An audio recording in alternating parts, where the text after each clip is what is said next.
here we are. Well, I got to say, to start with, Mark Steven, thank you for being here. And as usual, David Morisuti, always a pleasure to work with you on this program. I'd like to say, first of all, welcome and thank you for coming on the program. Thank you. Welcome to have you, Mark. Well, Mark, would it be an overstatement or an assumption on no basis to suggest, from where I sit, knowing what I knew, which is not everything there is to know about being, the situation in Calgary, that I'm surprised how well they're doing right off the hop? Would that be something that you would think I maybe wasn't paying attention? Well, I can understand why. They certainly made innumerable changes in the offseason. But the biggest change was their quarterback. And after one game, that paid dividends. Vernon Adams was good. I won't say great. He has a couple of things I'm sure he would love to have back. But, it was a bit of an unknown. So I understand why there was a skepticism and uncertainty about what the team was going to do. I guess all during camp, Adams had performed quite well. But it's a whole different world in a game situation with people coming at you like they did. But he performed quite well. And I think the biggest thing that really got their confidence is that long first drive that they punched in for a touchdown. And I think that really got their confidence going, because what the heck, the players didn't know exactly what they had either. So it was good to get off to the really good start like that. So I think they played quite well, and I think they can play better, but it was a great start. I'm sure it helped too, Mark, that they had a balanced attack against Hamilton, right? We're going to go and have Vernon Adams throw 50 passes and try to, do it all through the air. Dedrick Mills, what a game from him. Yeah, they left Bo Levi Mitchell to throw the 50 passes. That's what he did. But no, Mills was tremendous. 3 rushing touchdowns, and just was hard to bring down. Every time he moved into the line, it was a punishing tackle that they had to make on him to slow him down, because he was really rolling. He was on pace for 1,000 yards last year, but was derailed for 5 games for a variety of reasons. But if he's healthy and everything goes his way, no reason he can't get 1,000. We looked at also the return of BLM, of Bo Levi Mitchell. What was the excitement level like prior to the game, during the game, and after the game? Well, specific to Bo, I mean, he still is a very much beloved figure and respected Calgary Stampeder from his playing days here. But, he did have the big comeback last year, and I think a lot of the emotion was directed at him then. This particular game, the Stampeders were celebrating their 80th anniversary and brought in a lot of their tremendous players, Doug Flutie, Alex Singleton, a longtime kicker, Mark McLaughlin, and many others that I'm overlooking. So that truthfully was as much of the excitement. They had a huge long autograph lineup for Flutie and others. So Bo's return was a bit of an afterthought this year. Last year it was a really big deal. It wasn't quite as big this year, although he still is very much beloved here. What did you think of the defense? Because one thing we knew about Calgary is they went through a lot of changes. You mentioned that. But it wasn't just on the field, but also off the field with the coaches. How did you feel like the defense held up in that first test? I would say overall good. I did think towards the end, though, they started to struggle a little bit. Maybe Bo Levi Mitchell got his confidence back, and maybe their youthfulness was exposed, because, Hamilton started to get a little momentum towards the end. But overall, I would say they performed quite well. And, they had 2 rookie halfbacks, and they tried to test them, but they stood tall. And also linebacker Markel Lee, who was here at the end of last year, I thought he was tremendous and all over the field. So I would say the defense did quite well, but remains a work in progress, because, as you say, practically everything in the defense is new this year. So still room to grow.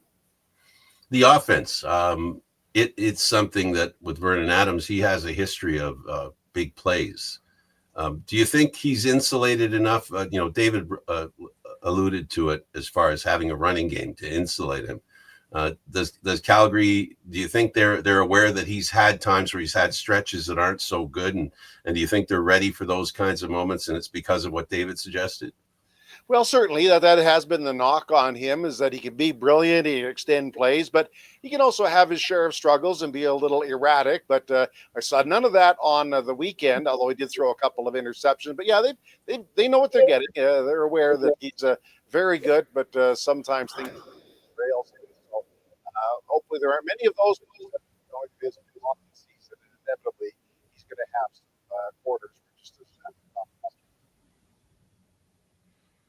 I don't know if that was us or Yeah, your mic kind of cut a little bit there at the end there, Mark. But I do think that when I look at Vernon Adams, and one thing that got him in trouble a lot, he gets the notion of big play VA, but then what happens there is the big plays then become the mistake plays, right? And he threw 2 interceptions in the game. But that didn't. But I think Calgary knows, and I think what Dickinson knows is that they got to find a way to back up their quarterback and make sure that if Vernon is going to make a mistake, he's gonna have they're gonna have to find a way to, as maybe not insulate, but support him a bit. I feel like at times in BC they made a mistake, the defense wasn't able to bail him out. And once in a while, your defense has to bail out your quarterback. And I feel like maybe is that kind of the feeling in Calgary where, you know what, we're going to live and die by these big plays from Verdon, but we have to be able to also take care of our teammate. Well, for sure, he does have the reputation of big plays. That's one of the principal reasons that he's here.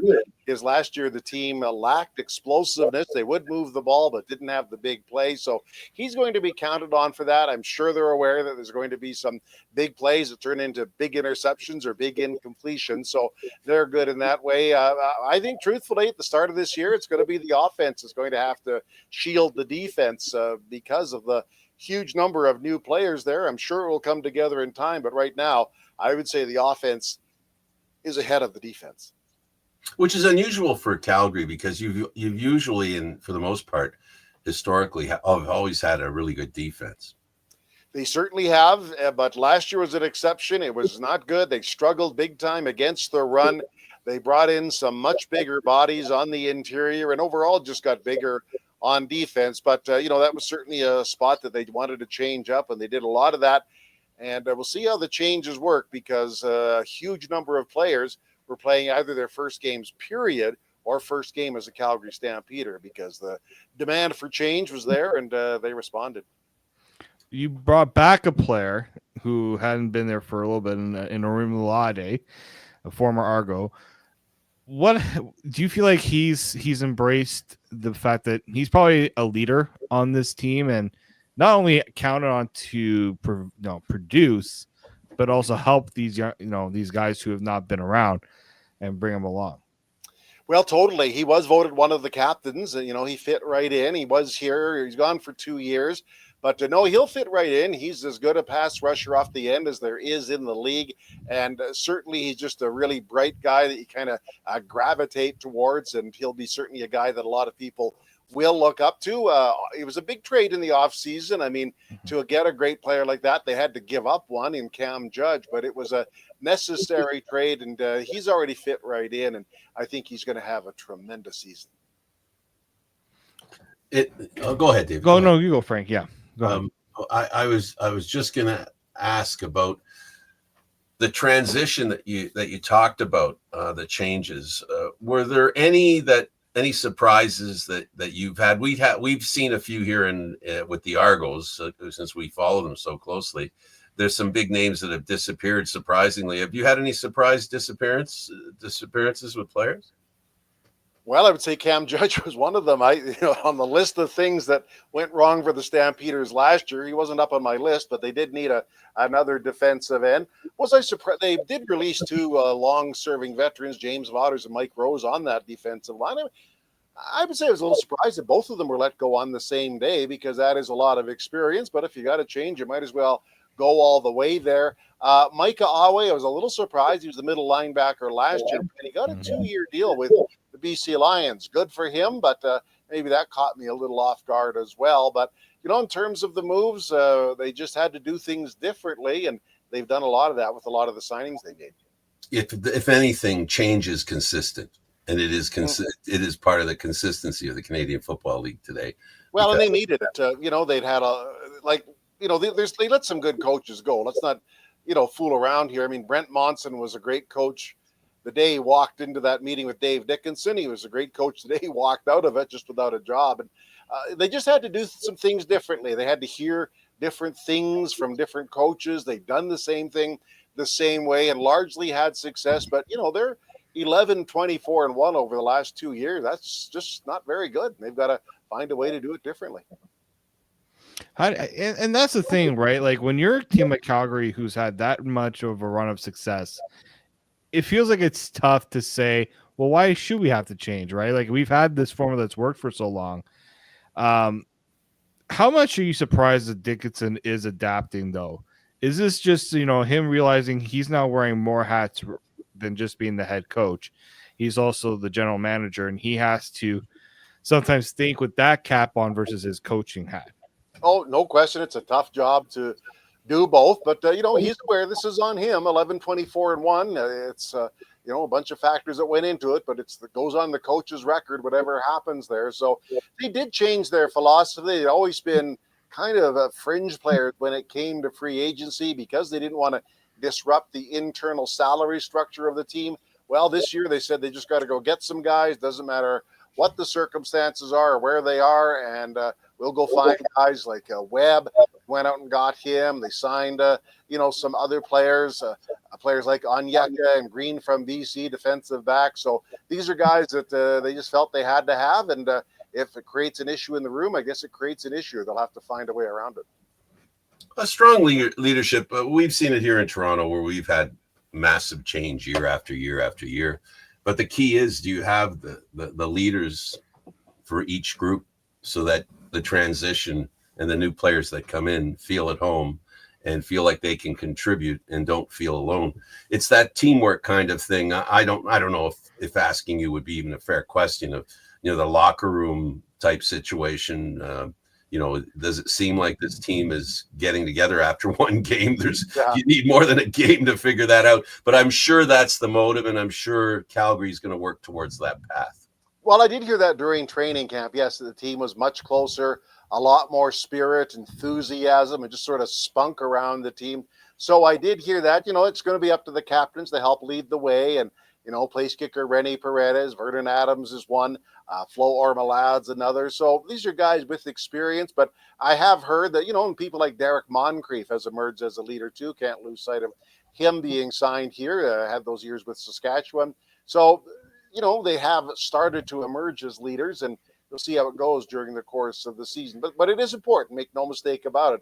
These guys are going to have to be the guys that show the way. How much of an influence does having his brother on the coaching staff play into it too? Well, some. Obviously, they're each other's best friends, so that counts for something. And Craig was here last year sort of as an observer of things. The thing about Craig is he is an experienced CFL coach. So, it's not like he was just working at the tire store and said he wanted to come and coach football. But he's an experienced coach. He would have been coaching in the league somewhere. So it's nice that they have each other to bounce ideas off of. But, certainly Craig has a role in special teams. And he, took over from a guy who had the job for a long time, Mark Killam, and just have to put his stamp on what's going on. It's an interesting situation because the two brothers were pretty competitive when they were coaching on opposite sides of the field, right? They were very competitive. But I also know that there was a loyalty towards each other that, brothers have that, strangers or best friends don't have. There's a lot of fire and brimstone that has led to them having a relationship because that's what happens with siblings. So he has a safety net in him, and having his brother come in a situation where he had a lot of different people coming in, it's also, it's not just players that have to work their way into the group, so do coaches. And I guess it kind of helps that a brother came in along, if you know what I mean. Yeah, totally. We've been talking about the on-field changes, but there's been substantial change in the off season with different people moving on or reallocating duties and things. And so, obviously the coordinators, Mark Killam and Brent Monson that were here last year got a lot of the attention, but there were other coaches that moved on as well. And as I say, there were some additions and reconfiguring of the staffs in different ways. So, it was quite a substantial overhaul, 8 new coaches or new positions for coaches. Well, we saw what happened in British Columbia. The team lacked success just as Calgary did. and they went the route where they replaced the big guy and worked their way down the list. I felt that Dickinson was in danger of losing his job because of the successive years of, they were trending in the wrong direction. Now, there's a lot of loyalty there in Calgary. There's a long history, Dickinson and also the president. There's a lot of history there. So the loyalty there, I think, gave him another chance. Would that be, if it was anyone else, I don't know that they would have survived last year. Is that part of the Calgary mentality and the appeal of playing in Calgary, the loyalty that's there? Well, you're right. Certainly, the direction is not great, and there was a lot of heat on Dave last year. They brought him back. It was not universally applauded. I can say that. But here's when you step back and look at the big picture. He's been the head coach for 9 years, 3 Grey Cups, 1 win. Yes, they missed the playoffs, but that'd be really harsh to turn it upside down after 1 playoff miss. I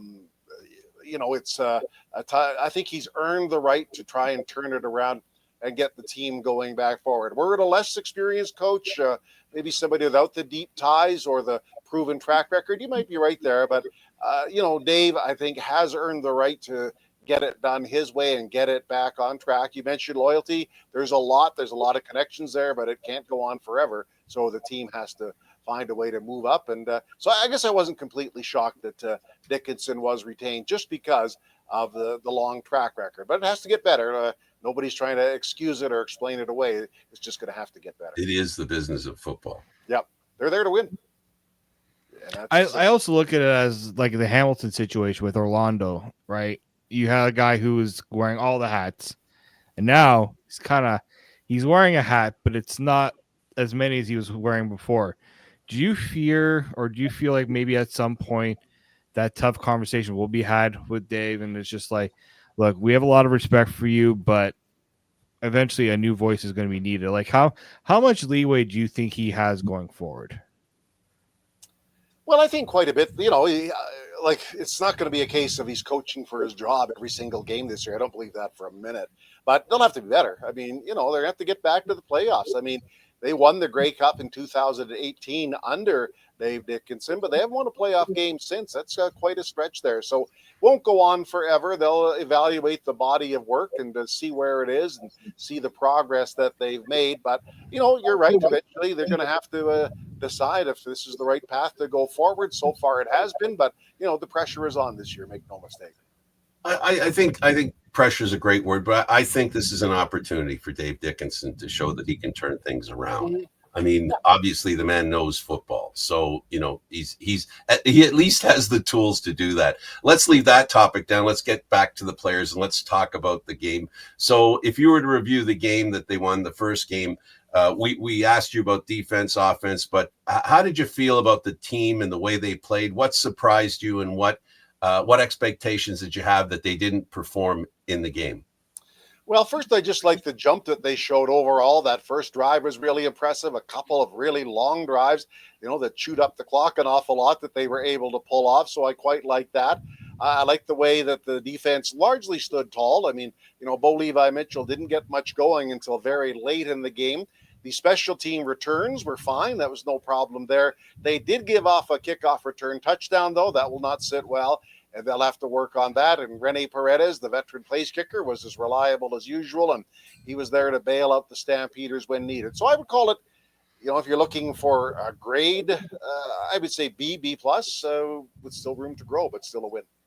And meeting expectations. Mm-hmm. I think, like from my perspective, I'm even hearing in your voice that they met expectations. They may have jumped a little, but it was all stuff that they've established in the exhibition season that they showed they could do, and they carried it into the regular season because they played well all year. If I throw in the exhibition games as well.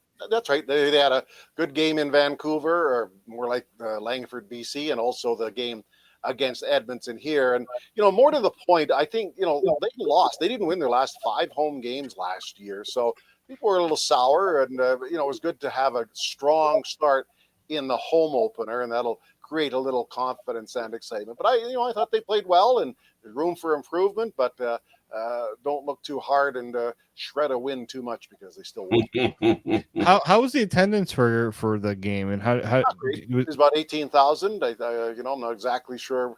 A lot of things. It was a beautiful day. I think personally for all teams, and you look at the crowd in Saskatchewan as well. I think the season's starting too early to be blunt about it, but it's where we are, and I think it's it's going to have to be better in the next game and in games after that. But it was not great. I think it could be better.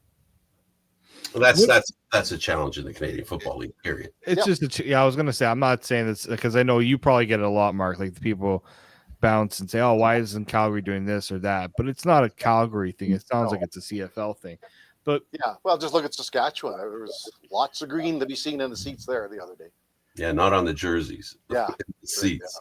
Yeah, and in fairness as well is let's face it, fans appreciate a winner a little more than the team that does win. Yeah. So and especially in places where not that Calgary fans are jaded, but they're very accustomed to having a good team, right? So the temptation to go out when the team's not playing well may not be as strong as it is when they're playing well. So it's important not only for Dickinson for the team to play well. I think it's important for the organization. I don't think that can be lost on anyone, that the Calgary Stampeders as a group, as an organization, are working very hard towards winning. I think mostly because they don't like losing. Yeah. There's a lot of people in that organization who like winning. Accurately, they've never lost. Yeah, exactly. I think there's still a lot of uncertainty about the Stampeders. I'm not, let's not kid around. The 2 seasons have been disappointing, so I think there's still a lot of uncertainty and people that need to be lured back in. Absolutely. So let's look forward instead of back. And looking forward, Calgary is going to be playing the Toronto Argonauts, 2 teams in my early suggestion that are going in different directions. I don't know, David, if I say that the Stampeders and the Argos right now, especially the way the Argos lost and the way the Stampeders won, they're 2 teams that are coming out of the gate. I can't say that I'm really surprised about the way the Argos played and the way they looked.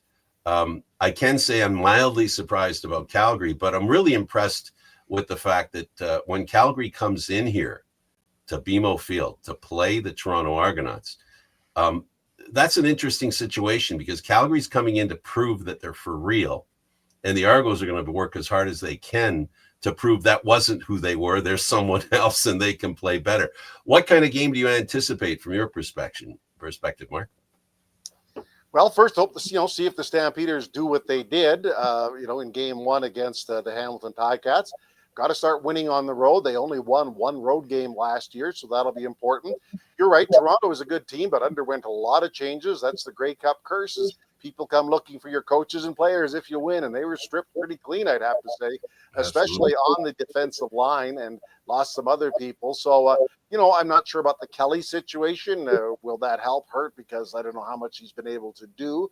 Nick Arbuckle was not at his best the other day, but I think as we've seen, he can be certainly a difference maker. And there's still some good receivers, but we'll see. The Argos underwent quite a shakeup for a Grey Cup champion.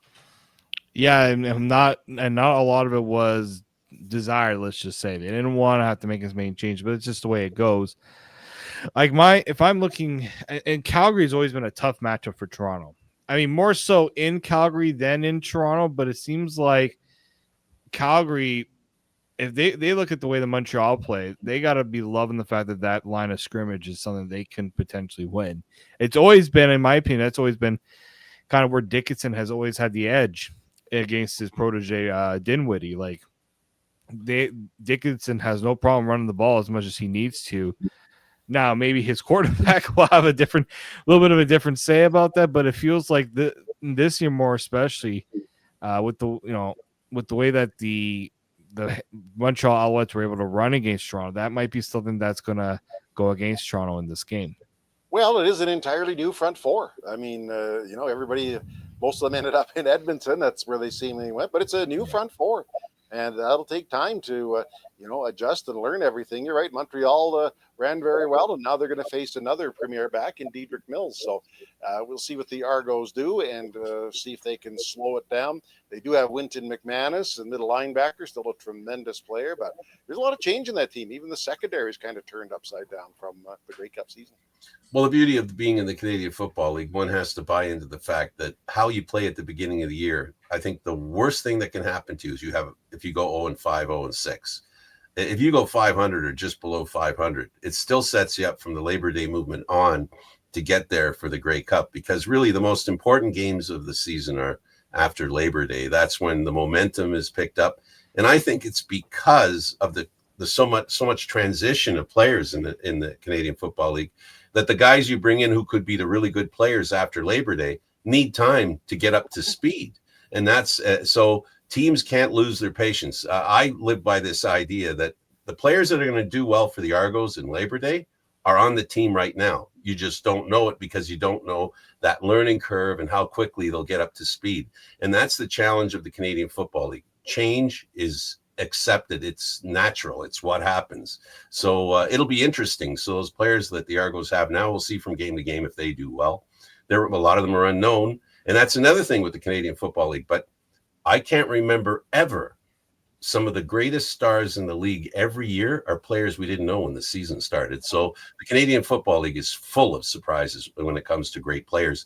And every team has to get more than their share to end up at the end of the year where they want to end up, and that is in the playoffs and in the Grey Cup. Well, that's what the fun is. You watch the season unfold. I mean, maybe this Williams, the running back, I mean, they let Kadeem Carey go. Maybe this Williams guy is going to be some kind of an amazing phenomenon. He had a great Ohio State career, but just like that, every team has somebody. The linebacker that Hamilton drafted, number 2, Verisak. I saw him a bit. Maybe he'll be a star on defense for the Cats. I don't know. So you just don't know, and it's part of the fun. It is. It's a big part of the fun, David. It always is, and I think this is a good test. I think for both teams, really. Like, I think Calgary will want to show that last week was not a one-time thing, right? Not and maybe Hamilton not getting off to a good start or things like that. So that's the thing I'm looking forward to. I'm always curious though. Do you feel like Toronto has? Like, we always joke here in Toronto that it's the Toronto Stampeders. That's pretty much disappeared. Do you feel like is that the sort of feeling that you guys see when you look at Toronto and Calgary? Oh, There's a lot of the parallels.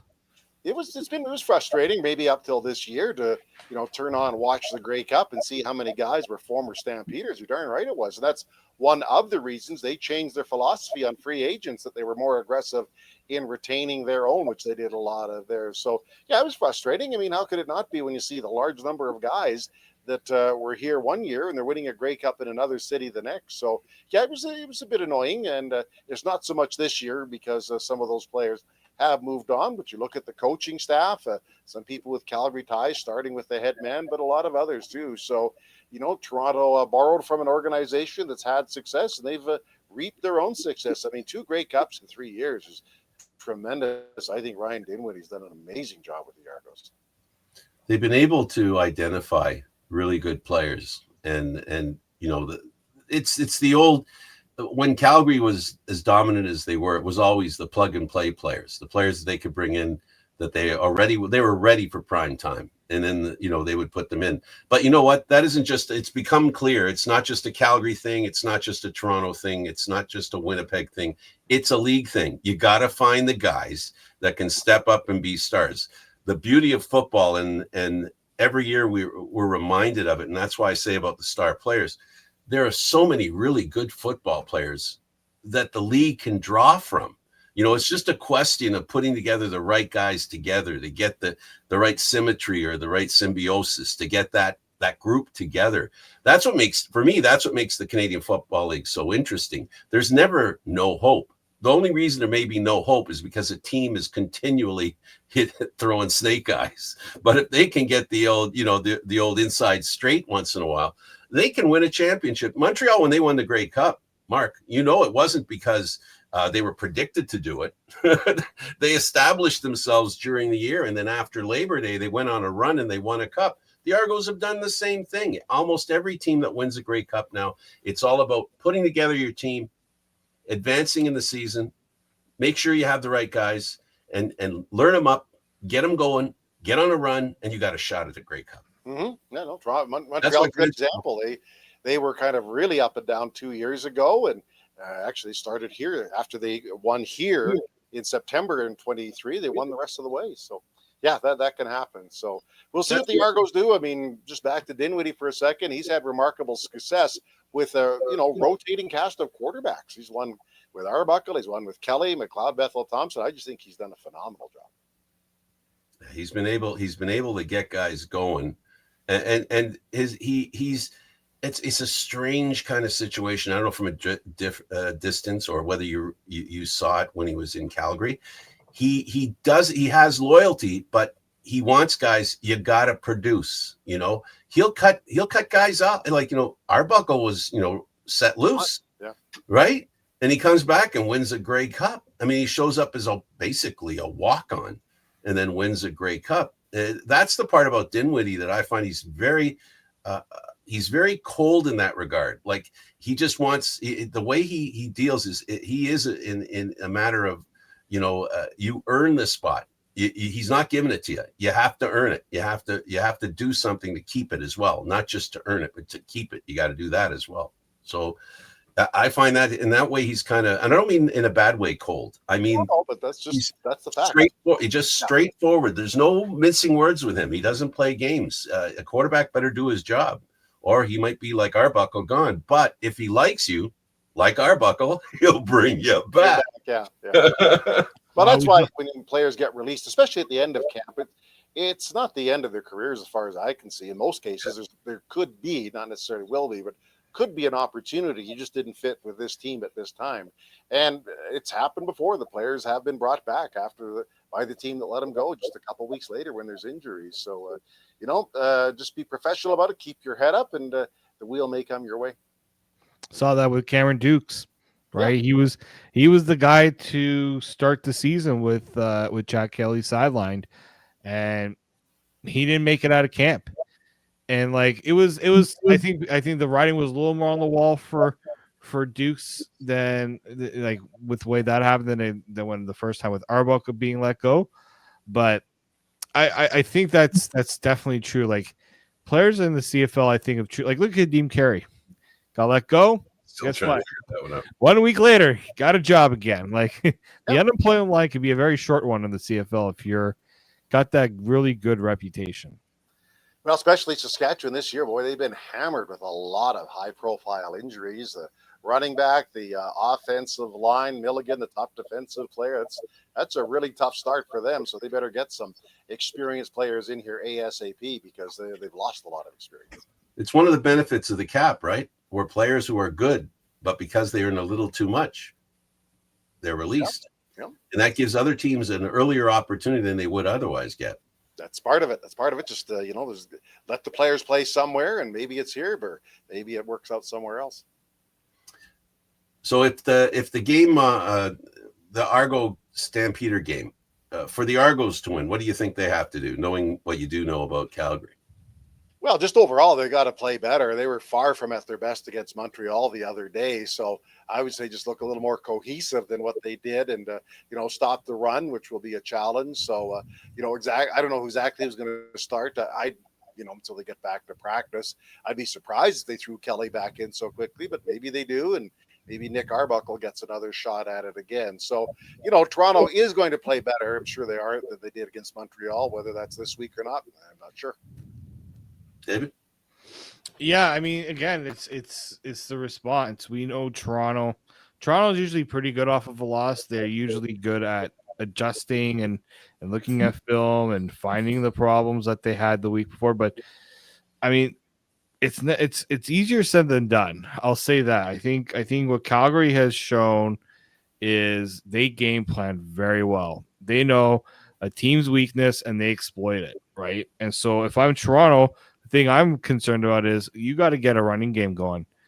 You got to find a way you can't have Nick Arbuckle throwing as much as he did against Montreal because he's going to be making mistakes, right? And I think for Toronto, you got to do the same you got to find a way to get Vernon Adams to be throwing the ball more, taking those deep shots because Toronto's a team, and we've I talked to a lot of the guys on the defense. They're a defense that relies on turnovers. They thrive off of turnovers. Well, if you're not forcing the teams to make those big plays. Like Montreal did make big plays, but they took the opportunities when they came to them.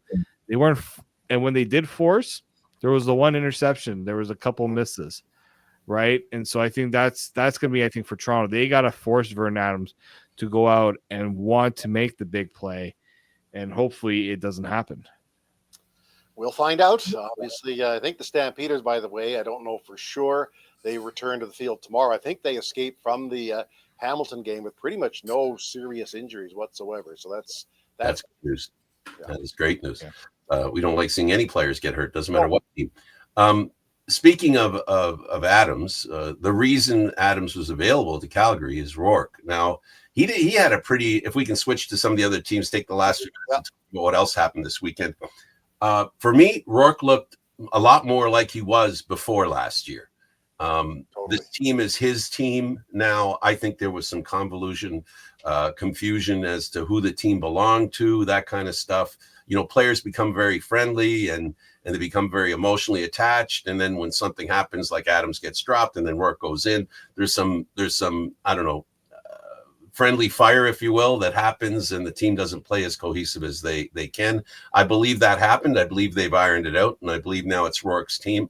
And I wasn't surprised that they played that well. What did surprise me is I actually expected a little more from Ford on the other side. How did you feel about Ford? I can make a spectacular play, but they need him to do more than just run around for 18 seconds like he did there. He's got to be far more consistent, far more of a quarterback. I know he has some exemplary scrambling skills, but he's really under the gun. It's all nice to say, well, we got these great Canadian quarterbacks playing against each other. Great.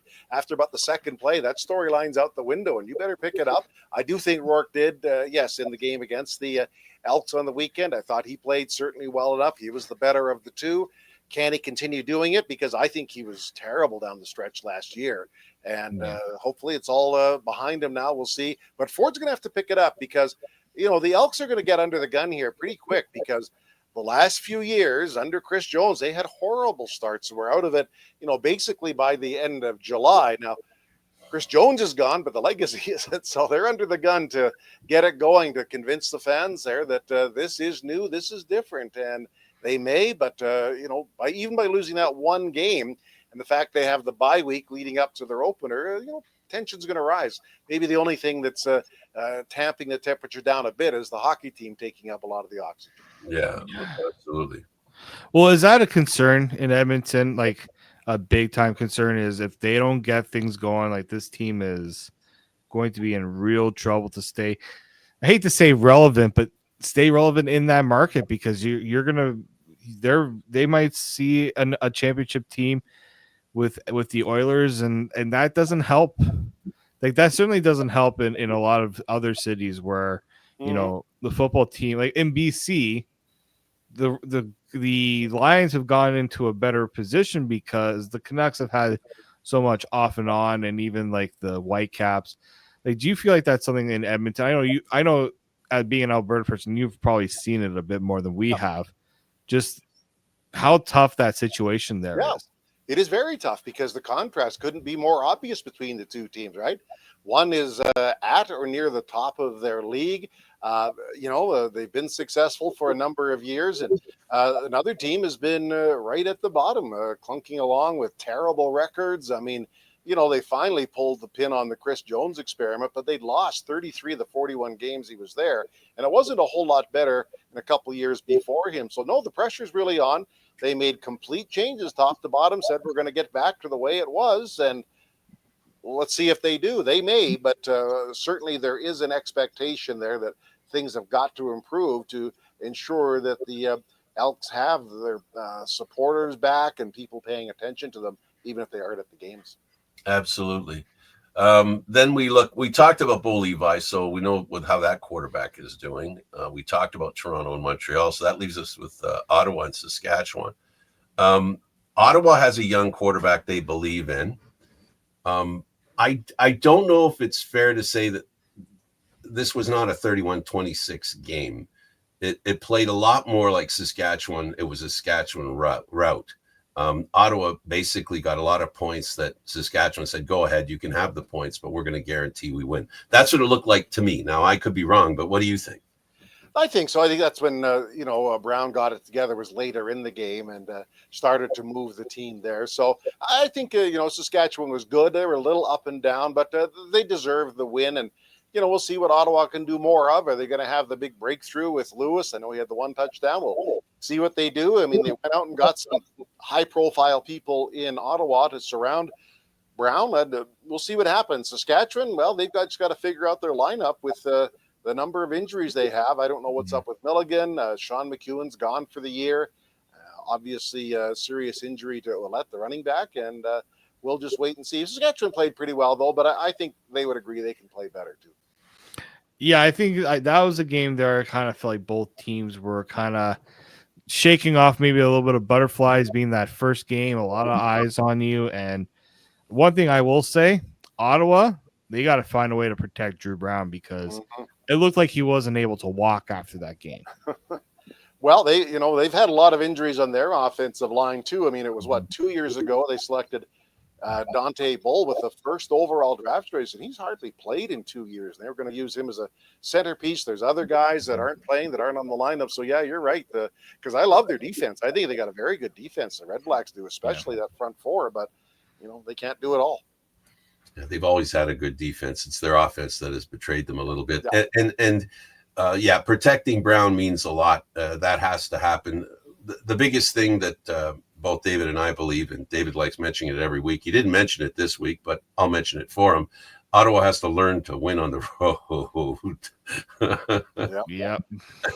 That's what they have to do. I'm glad they learned to win at home last year, because my God, those fans have kicked around really good. So good for them that the success they did have was at home last year. Yeah. It's a pretty loyal fan base to be treated the way they've been treated over the last few years with very little success. It's funny you mentioned that, Frank, because last week somebody came out to me and was like, you're really hard on the Red Blacks not being able to win away from TD plays, because they couldn't win a damn game there forever. And I said, well, hey, you want to be a good team in the CFL, you got to do both. You cannot be one-dimensional. You got to find a way to win on the road, because you're not hosting the Grey Cup, right? And only one person gets to host that one playoff game in the final, the division final. So you got to find a way to win those road games and play your identity on the road, not play to your opponent's identity either. Yeah, we'll get Ottawa here on the 21st, so I'll look forward to they'll seeing them in person.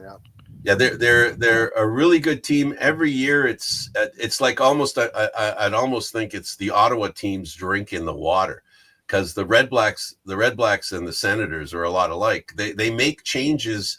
They open people's eyes, like myself. Go, oh, look at that! Look at they're actually doing. There could be a threat this year, and I mean for both Ottawa teams, not one or the other. Both. Oh, look at the moves they've made on it. Oh, new management. Yeah, that looks good. Look at the players they brought in, and then they start and they play the same way they did the year before, and it's hard to understand. But I guess maybe that's why we should respect the teams that can win year after year, because it's not as easy as people think. You really do have to win. You really do have to constantly improve your lineup, and your lineup has to play better and better and better to stay ahead of every other team. Because I guess it's true. Every team wants to win. That's a rumor I hear, even though they don't.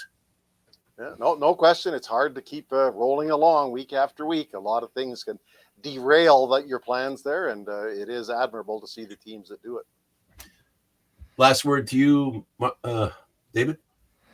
No, I guess the question for me is, you look at this week's games, and it's very interesting to see. There's a couple of teams here when you look at like Hamilton, they got to go up against a pretty good Rough Riders defense, and then it's that first game, first weekend. Can the Red Blacks bounce back against a team in Montreal that looks like they've already got their defenses in mid-season form, and offense looked not great. I would say Montreal's offense looked decent, but not great against Toronto. I thought there was a lot of meat left on the bone there. and Zach Collaros. No Zach Collaros this week. So Winnipeg's gonna have to find a win against. I mean, they've had success against BC, but they're gonna have to find a way to beat BC without Zach Collaros. So that's gonna be interesting. Yeah, they're kind of picking up after the Grey Cup without Zach Collaros, so they're continuing. We'll see if the result in game one is better than the last game. A lot of I've watched some people and they're listing who the best quarterbacks in the Canadian Football League, and it amazes me how people, and I mean even some of the media people, how quickly they forget how good some quarterbacks are and how they jump up to say, well, this quarterback's better. And you look at the last three Grey Cup quarterbacks and people kind of say, well, they're not considered one of the top quarterbacks. I don't know about you, Mark, but that part surprises me. I don't know. You got to be pretty good if you're winning a Grey Cup. Like Cody Fajardo is the example to me. He wins the Grey Cup, and now he's the backup in Edmonton. That was just barely a year and a half ago. So exactly. It's strange. Where's McLeod Bethel Thompson now, right? He's a backup. Yeah. He got the Argos to the Grey Cup. As far as Collaros goes, he's certainly near the end. They did sign him to an extra year, which I have to admit I was a little bit surprised with. I was too. I don't know the whole details of whether we got the testing notification in time or not. I don't think it's something he would consciously do, but they're just gonna have to suck it up and pretend it was he rolled his ankle in practice, play one game without him, and then let her rip. Yeah, he doesn't seem like that kind of guy, to be honest with you. I would never have thought of him to do that on purpose. That was a real brain cramp, I think. But regardless, the rules were broken. The punishment is determined. It's not a maybe. It's yes or no. Yep. Did you or didn't you? So since we have proof you did, then you must serve the time. And I'm sure he'll recover from that really well. And hopefully his finger's in good shape. And he's going to get a chance once again to help Winnipeg come out of the darkness where people think that they're eventually going to end up. And like last year, they were supposed to be done, and they weren't. No, but we'll see. I wonder, the Grey Cup left me a little pause for thought there. The two prior Grey Cups that they lost, they were sort of close. You can say, well, it was one play, it was this, it was that. Last year's, there was no discussion about who the better team was, and they just laid the boots to them. Toronto did. So, but Collaros remains tremendous. You look like a pretty good quarterback if you hand it off to Oliveira, and they've got some other good players there. But, their window will close eventually. I don't know how close it is to closing, but they want to win the Grey Cup. Father Time has won every time. Yeah. And that's just eventually Father Time wins. And when it happens, you start to go the other direction. It's impossible to reverse. Absolutely. Mm-hmm. Well, Mark Stevens, it was a pleasure to have you here. Thank you for your insights in Calgary. Thank you for your insights in football. And David, as usual, thank you so much for being an important part of doing the hard work here. I know you get tired of carrying me for a bit, but thanks for doing that. I really appreciate it. Gentlemen, it was a pleasure. Candid Frank Sanishi, 10:30 on YouTube if you want to follow any of the other stuff that we do. Thank you for watching. I really appreciate you guys being here, and I appreciate you watching. Thanks for watching, everybody. We'll see you again next week.